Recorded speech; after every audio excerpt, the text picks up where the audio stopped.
Apakah masih kurang harta yang kau miliki? Oh, tentu saja.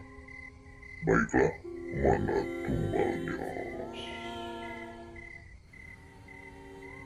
Selamat malam, sobat jalan-jalan malam dimanapun Anda berada.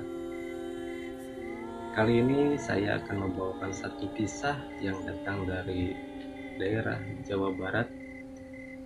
Kisah yang konon katanya terjadi sekitar awal tahun 2000-an tentang seorang pengusaha kreditan barang elektronik yang hidupnya tampak sukses tapi ternyata menyimpan rahasia kelam di balik kemewahannya. Judul kisah malam ini adalah Tumbal Pesugihan Pengusaha Kreditan. Waktu itu tahun 2002 di sebuah kota kecil yang ramai oleh pedagang. Tinggallah seorang pria bernama Herman. Dia dikenal sebagai pengusaha muda sukses, pemilik toko kreditan elektronik. Awalnya usahanya kecil, cuma satu kios di pinggir jalan pasar. Dia jual TV bekas, radio, kipas angin. Tapi karena murah dan boleh bayar cicilan, banyak orang yang belanja padanya. Setiap minggu pelanggan bertambah, setiap bulan barangnya makin banyak, dan anehnya tak pernah ada yang gagal bayar. Dalam 2 tahun Herman sudah punya 2 cabang. Dia punya 3 motor operasional dan bahkan 1 mobil baru untuk mengirimkan barang ke pesanannya. Warga kampung sangat kagum. Luar biasa si Herman, dagangnya oke, begitu kata orang-orang. Tapi ada juga yang mulai curiga, karena katanya tidak ada usaha sekencang itu tanpa ada yang menopang dari belakang. Iya, benar. Salah satu karyawannya sebut saja Yusuf. Cerita ke temannya kalau sejak kerja di sana dia sering mimpi aneh. Katanya setiap malam Jumat dia mimpi berada di gudang toko Herman. Dan di dalam gudang itu ada satu meja panjang tertutup kain merah dengan sesuatu yang berbaring di atasnya. Tapi Yusuf mencoba mendekat. Dari bawah meja itu terdengar suara geramas seperti binatang. Dia terbangun dalam keadaan sesak napas. Awalnya Yusuf pikir itu cuma mimpi biasa. Tapi setelah 2 minggu, ada kejadian yang bikin bulu kuduknya berdiri. Waktu dia libur sendirian di toko, sekitar jam 11 malam, tiba-tiba TV di etalasenya nyala sendiri. Padahal listrik toko sudah dimatikan. Dan di layar TV itu muncul bayangan hitam besar, persis seperti kambing tapi berdiri. Sontak Yusuf menoleh, tapi tak ada siapa-siapa. TV pun mati kembali. Beberapa hari kemudian Herman datang dan bilang, "Sup, ikut saya malam ini, kita mau syukuran biar usaha makin berkah." Yusuf yang waktu itu masih polos mengangguk saja. Malamnya mereka berangkat naik mobil ke arah selatan, menyusuri jalan sepi di pinggir hutan jati. Mereka berhenti di sebuah tanah lapang yang hanya diterangi cahaya bulan. Di sana sudah ada 2 orang tua berpakaian serba hitam. Salah satunya membawa kendi air bunga dan satu lagi menyembelih ayam hitam.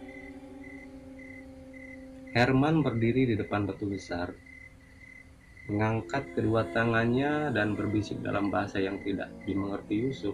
Yusuf bilang, "Waktu itu saya dengar kayak suara orang nangis dari balik tanah. Dan sejak malam itu, setiap kali ada karyawan baru, selalu ada saja yang celaka.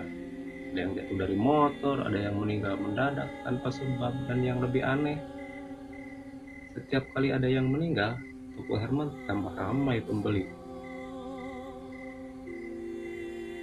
Suatu malam, Yusuf nekat menginap di toko. Dia pengen tahu apa benar gudang belakang toko itu angker seperti yang orang bilang.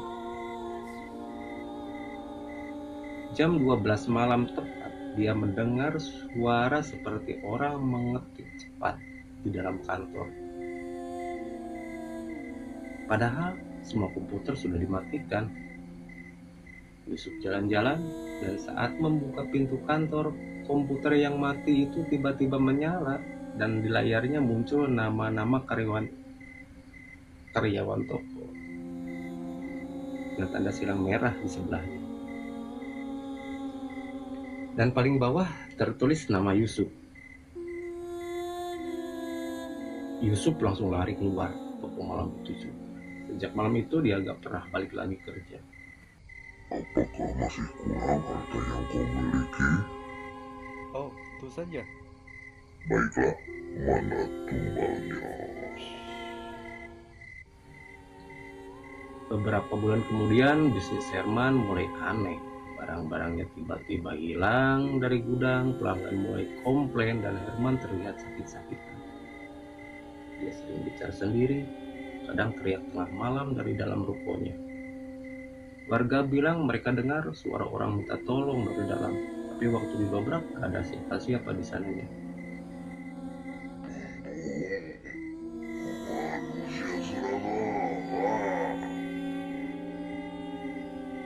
Sampai akhirnya pada suatu pagi di tahun 2005, Herman ditemukan meninggal di ruang kantor tokonya. Matanya terbuka lebar, mulutnya menganga seperti menjerit. Di tangannya tergenggam uang lembaran 100.000 yang sudah hangus setengah. Polisi bilang kematiannya janggal, tapi tidak ada tanda kekerasan. Cuma satu yang bikin semua orang berdiri. Di lantai dekat tubuhnya ada bekas telapak kaki besar seperti kaki kambing mengarah ke pintu belakang. Dan sejak hari itu, toko itu tidak pernah buka lagi. Sampai sekarang bangunan itu masih berdiri, kacanya buram, catnya mengelupas. Warga sekitar sering lihat lampu toko menyala sendiri di malam hari, padahal listrik sudah lama dicabut. Beberapa orang ojek online yang lewat bilang kadang mereka lihat bayangan lelaki berdiri di depan etalase dengan pakaian putih kotor dan mata kosong menatap keluar jalan. Mungkin itu arwah Herman yang masih menjaga toko dan pelanggan-pelanggannya, kata para ojek online itu. Itulah kisah malam ini, Tumbal Pesugihan Pengusaha Kreditan. Sebuah cerita yang mengingatkan kita bahwa di balik kekayaan yang cepat sering ada harga mahal yang harus dibayar. Jangan pernah tergoda jalan singkat, karena kalau bukan uang yang hilang, jiwa yang ditagih. Terima kasih sudah menemani saya malam ini. Sampai jumpa di kisah berikutnya, masih di program yang sama, yaitu Jalan-Jalan Malam.